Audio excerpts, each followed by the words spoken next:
स्वाध्याय तथा विविध प्रकार के दान की महिमा, नरकों का वर्णन तथा उनमें गिरने वाले पापों का दिग्दर्शन, पापों के लिए सर्वोत्तम प्रायश्चित, शिव स्मरण तथा ज्ञान के महत्व का प्रतिपादन। सनत कुमार जी कहते हैं, मुनि, जो वन में जंगली फल मूल खाकर तप करता है और जो वेद की एक ऋचा का स्वाध्याय करता है, इन दोनों का फल समान है। श्रेष्ठ वेदाध्ययन से जिस पुण्य को पाता है, उससे दूना फल वह उस वेद को पढ़ाने व पाता है। मुनि, जैसे चंद्रमा और सूर्य के बिना जगत में अंधकार छा जाता है, उसी प्रकार पुराण के बिना ज्ञान का आलोक नहीं रह जाता, अज्ञान का अंधकार छाया रहता है। इसलिए सदा पुराण का अध्ययन करना चाहिए। अज्ञान के कारण नरक में पड़कर सदा संतप्त होने वाले लोग को जो शास्त्र का ज्ञान देकर समझता है, वह पुराण वक्ता अपनी इसी महत्ता के कारण सदा पूजनीय है। जो साधु पुरुष पुराण वक्ता विद्वान को दान का पात्र समझकर बड़ी प्रसन्नता के साथ उसे उत्तमोत्तम वस्तुएं देता है, वह परम गति को प्राप्त होता है। जो सौपात्र ब्राह्मण को भूमि, गौ, रथ, हाथी और सुंदर घोड़े देता है, उसके पुण्य फल का वर्णन सुनो। वह इस जन्म में और परलोक में भी संपूर्ण अक्षय मनोरथों को पा लेता है तथा अश्वमेध यज्ञ का फल भी भागी होता है। मुनीश्वर, जो पुरुष भगवान शिव की कथा सुनता है, वह कर्मों के विशाल वन को जलाकर संसार से तर जाता है। जो 2 घड़ी, 1 घड़ी अथवा 1 क्षण भी भक्ति भाव से भगवान शिव की कथा सुनते हैं, उनकी कभी दुर्गति नहीं होती। मुनि, संपूर्ण दानों अथवा संपूर्ण यज्ञों में जो पुण्य होता है, वही फल शिव पुराण सुनने से अविचल रूप में प्राप्त होता है। व्यास जी, विशेषतः कलयुग में पुराण श्रवण के सिवा मनुष्यों के लिए दूसरा कोई श्रेष्ठ धर्म नहीं है। वही उनके लिए मोक्ष तथा ध्यान रूपी फल देने वाला बताया गया है। शिव पुराण का श्रवण और शिव नाम का कीर्तन मनुष्यों के लिए कल्प वृक्ष का रमणीय फल है, इसमें संशय नहीं है। यज्ञ, दान, तप और तीर्थ सेवन से जो फल प्राप्त मिलता है, उसी को मनुष्य पुराणों में के श्रवण मात्र से पा लेता है। प्रतिदिन सुपात्र लोगों को बड़े बड़े दान देने चाहिए। वे दान दाता के उद्धार के होते हैं। विप्रवर, स्वर्ण दान, गोदान और भूमि दान ये पवित्र दान है, जो दाता को उतारते ही हैं, लेने वालों का भी उद्धार करते हैं। स्वर्ण दान, गोदान और पृथ्वी दान, इन श्रेष्ठ दानों को करके मनुष्य सब पापों से मुक्त हो जाता है। तुला दान की बड़ी प्रशंसा की गई है। गौ और पृथ्वी के दान की भी प्रशंसा एवं समान शक्ति वाले हैं, परंतु सरस्वती का दान सबसे अधिक उत्तम है। नित्य दुही जाने वाली गाय, छाता, वस्त्र, जूता तथा अन्न और जल ये सब वस्तुएं याचकों को देनी चाहिए। ब्राह्मणों को तथा अपीड़ित याचकों को भी जो संकल्प पूर्वक धनादि वस्तुओं का दान किया जाता है, उससे दाता मनस्वी होता है। लोक में जो जो अत्यंत अभीष्ट और प्रिय है, वह यदि घर में हो तो उसे अक्षय बनाने की इच्छा वाले पुरुष को, गुणवान पुरुष को दान करना चाहिए।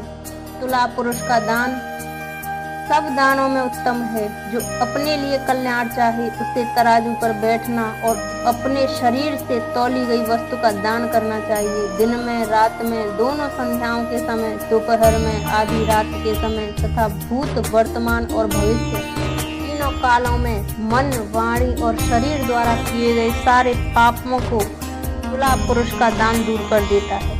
इसके बाद ब्राह्मण दान का महत्व एवं ब्राह्मण का वर्णन करके सनत कुमार जी ने कहा, मुनीश्वरों, श्रेष्ठ व्यास, पाताल लोक से ऊपर जो नरक है, उसका वर्णन मुझसे सुनो। पापी पुरुष उन्हीं में यातनाएं भोगते हैं। रौरव, शूकर, रौद, ताल, विवसन या विशसन, महाज्वाल, तप्त कुंभ, लवण, विलोहित, पीब, बहाने वाले बैतरणी, कृमि या क्रमीश, क्रमि भोजन, कृष्ण, पत्रवन, दारुण, लालाभक्ष, हुई वह पाप, विहीन ज्वाल, अधय शिरा, संदंश, कालसूत्र, तमस, अजीज, रोधन, स्वभोजन, अप्रतिष्ठ, महारौरव और शाल्मली इत्यादि बहुत से दुखदायक नरक वहाँ हैं। व्यास जी, उनमें जो पाप कर्म परायण पुरुष पकाए जाते हैं उनका क्रमशः वर्णन करता हूँ, सावधान होकर सुनो। तो मनुष्य ब्राह्मणों, देवताओं तथा गौओं के लिए हितकर कार्यों के सिवा अन्य किसी कार्य के लिए झूठी गवाही देता है अथवा सदा झूठ बोलता है, वह रौरव नरक में जाता है। जो भ्रूण गर्भावस्था शिशु की हत्या और स्वर्ण की चोरी करने वाला, गाय को कटघरे में बंद करने वाला, विश्ववाग घाती, शराबी, ब्रह्म हत्यारा, दूसरों के द्रव्य का अपहरण करने वाला तथा इन सब का संगी है, वह मरने पर तप्त कुंभ नामक नरक में जाता है। गुरु के वध से भी इसी नरक की प्राप्ति होती है। बहन, माता, गौ तथा पुत्री का वध करने से भी तप्त कुंभ में ही गिरना पड़ता है।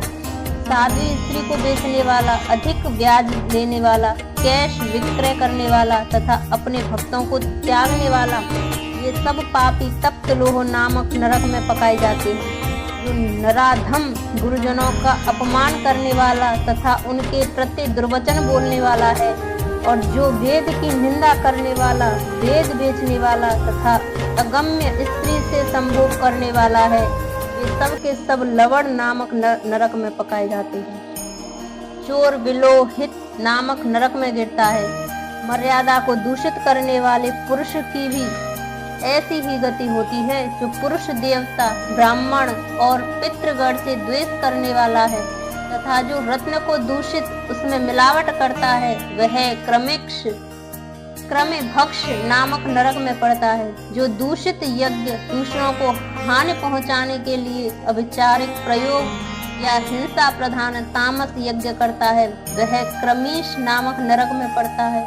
जो नराधम पितृगण, देवगण और अतिथियों को छोड़कर बलि वैश्य देव के द्वारा देवता आदि का भाव उन्हें अर्पण किए बिना ही भोजन कर लेता है, वह उग्र लालाभक्ष नरक में पड़ता है।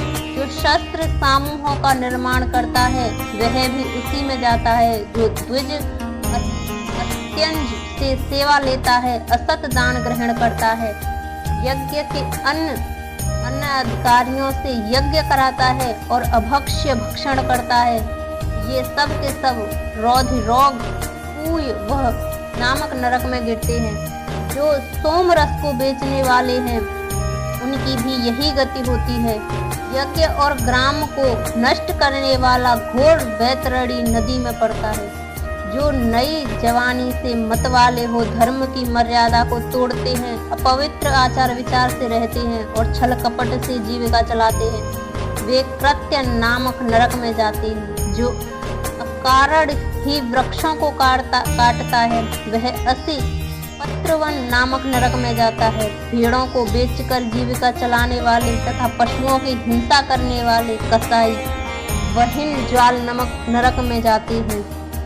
भ्रष्टाचारी ब्राह्मण, क्षत्रिय और वैश्य तथा जो कच्चे खपड़ों अथवा ईंटों आदि को पकाने के लिए पंजाब में आग देता है, वे सब उसी वहिन ज्वाल नरक में गिरती हैं। जो व्रतों का लोप करने वाले तथा अपने आश्रम से घिरे हुए हैं, वे दोनों ही प्रकार के नरक में पुरुष अत्यंत दारुण संदंश नामक नरक की यातना में पड़ते हैं। जो ब्रह्मचारी होकर भी स्वप्न में वीर्यस्खलन न करते हैं तथा जो पुत्रों से विद्या पढ़ते हैं, वे स्वभोजन नामक नरक में गिरते हैं। इस तरह ये तथा और भी सैकड़ों हजारों नरक हैं, जिनमें पापकर्मी प्राणी यातनाओं की आग में डालकर पकाए जाते हैं। इन उपयुक्त पापों के समान और भी सहस्त्रों पाप कर्म हैं, जिन्हें नरकों में पड़कर मनुष्य भोगा करते हैं। जो लोग मन, वाणी और क्रिया द्वारा अपने वर्ण और आश्रम के विरुद्ध कर्म करते हैं, वे नरक में गिरते हैं। नरक में सिर नीचे करके लटकाए गए प्राणी स्वर्ग लोक में रहने वाले देवताओं को देखा करते हैं और देवता लोग भी नीचे दृष्टि डालने पर उन सभी अधोमुख नार की जीवों को देखते हैं। पापी लोग नरक भोग के अनंत क्रमशः उन्नति करते हुए स्वास्थ्य क्रमे जलचर, पक्षी, पशु, मनुष्य, धर्मात्मा, मानव, देवता तथा मुमुक्ष होते और अंत में मोक्ष प्राप्त कर लेते हैं। जितने जीव स्वर्ग में हैं उतने ही नरक में हैं। जो पापी पुरुष अपने पाप का प्रायश्चित नहीं करता वही नरक में जाता है। काली नंदन स्वयंभू मनु ने महान पापों के लिए महान और लघु पापों के लिए लघु प्रायश्चित बताए हैं। उन अशेष पाप कर्मों के लिए जो जो प्रायश्चित संबंधी कर्म बताए गए हैं उन सब में भगवान शंकर का स्मरण ही सर्वश्रेष्ठ प्रायश्चित है। जिस पुरुष के चित्त में पाप कर्म करने के अनंतर पश्चाताप होता है उसके लिए तो एकमात्र भगवान शिव का स्मरण ही सर्वोत्तम प्रायश्चित है। प्रातः काल, सायंकाल, रात में तथा मध्याह्न आदि में भगवान शिव का स्मरण करने से पाप रहित हुआ मनुष्य महेश्वर धाम को प्राप्त होता है। भगवान शिव के स्मरण में समस्त पापों और क्लेशों का क्षय हो जाने से मनुष्य स्वर्ग अथवा मोक्ष प्राप्त कर लेता है। जिसका चित्त जप, होम और पूजा आदि करते समय निरंतर भगवान महेश्वर में ही लगा रहता है उसके लिए इंद्र आदि पद की प्राप्ति रूप फल तो अंतराय विघ्न ही है ही।